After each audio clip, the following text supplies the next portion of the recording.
ازيكم عاملين ايه؟ صباح الفل والسكر والهنا. ان شاء الله النهارده هنطبخ الاكله اللي بيتعمل لها فدان بصل. يلا بينا. اول حاجه هنقطع البصل. نقطع البصل بتاعنا. احنا هنعمل النهارده ان شاء الله هنعمل كباب الحله. كباب الحله طبعا هنقطع له البصل جوانح. لو عايزه تفرميه في الكبه عادي مفيش اي مشكله، انا اوقات بعمله كده واوقات بعمله كده. هنقطع البصل جوانح بالمنظر ده كده. وطبعا اللحمه هنكون مقطعينها مكعبات ولا هي صغيره قوي ولا هي كبيره، يعني وسط. هوريكم دلوقتي احنا التقطيعه بتاعتها. بما اننا هنقعد نقطع في البصل كتير بقى، عايزه اقول لكم على حاجه كده. كان في مره 2 صيادين، الاتنين الصيادين دول اصطادوا، فكل واحد فيهم جاب سمكية كبيرة. فبعدين في واحد فيهم قام واخد السمكية وماشي رايح عشان يمشي، فالتاني بيقول له انت هتمشي ليه؟ قام قايل له واقعد ليه؟ قام قايل له تقعد علشان تجيب سمك تاني. قام قايل له واجيب سمك تاني ليه؟ قام قايل له علشان تقدر ان انت تبيعه في السوق. قام قايل له وابيعه في السوق ليه؟ قام قايل له علشان تقدر ان انت تجمع فلوس. قام قايل له واجمع الفلوس ليه؟ قام قايل له علشان لما تكبر يبقى عندك فلوس ان انت تقعد مع مراتك وعيالك. قام قايل له وانا استنى لما اكبر ليه؟ ما انا بعمل كده دلوقتي. وده طبعا يفهمنا ان احنا مش لازم يا جماعه ان احنا ننسى حياتنا ونفضل نلم في الفلوس بس. لا، احنا عايشين، هي هتتعاش مره واحده، فانت ضامن ان انت هتعيش لبكره اصلا. ومش معنى كده طبعا ان احنا نبذخ يعني ونصرف وما نعملش حساب الايام والكلام ده، بس كله بالعقل، يعني الوسطيه حلوه في كل حاجه. هخلص البصل واجيلكم. نشيل البصل على جنب ونجيب الحله بقى.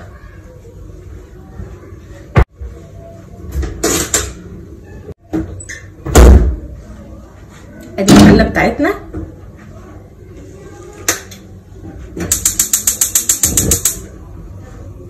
هنحط شويه زيت ونشوح فيه اللحمه.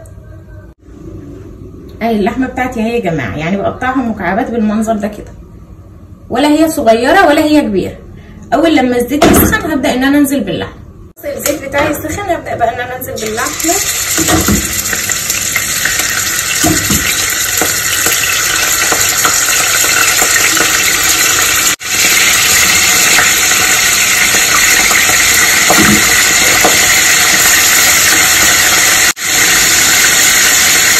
لما هتاخد لون من تحت هبدا ان انا اقلبها.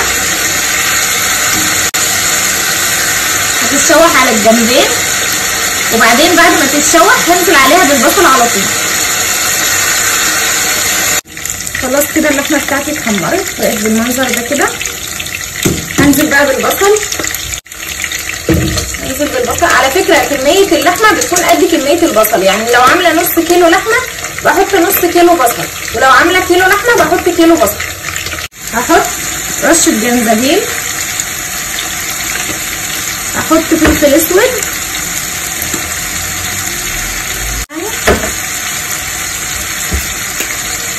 هحط نص معلقه صغيره 7 بهارات. عموما اللحمه ما بتحبش البهارات الكتير، علشان تحس بطعم اللحمه لازم يعني اغلبيه الحاجات اللي بتعمل السوا. الملح طبعا مش هحطه دلوقتي، هحطه اول لما تقرب على السوا. انا ههدي عليها من النار دلوقتي وهسيبها لحد ما البصل ينزل السوائل بتاعته واللحمه تشرب السوائل دي. واول لما الاقي ان اللحمه ما عادش فيها سوائل هقوم رايحه ضايفه الميه شويه بشويه، يعني كل ما تشرب السوائل بتاعتها اقوم رايحه ضايفه لها شويه، كل ما تشرب السوائل بتاعتها اقوم رايحه ضايفه لها شويه ميه تاني لحد ما هتستوي، وهسيبها بقى براحتها على نار.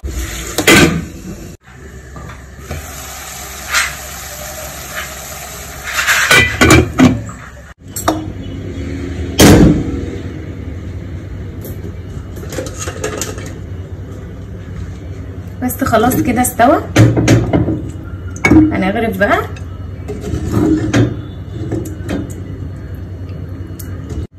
بصوا انا عامله كباب حله قمر. جربوه بطريقتي وان شاء الله يعجبكم. بصوا اللحمه دايبه دايبه دايبه دايبه. يتاكل بالعيش وطعمه تحفه. اللحمه دايبه بالصوص بقى. يلا ندوق بقى. بسم الله.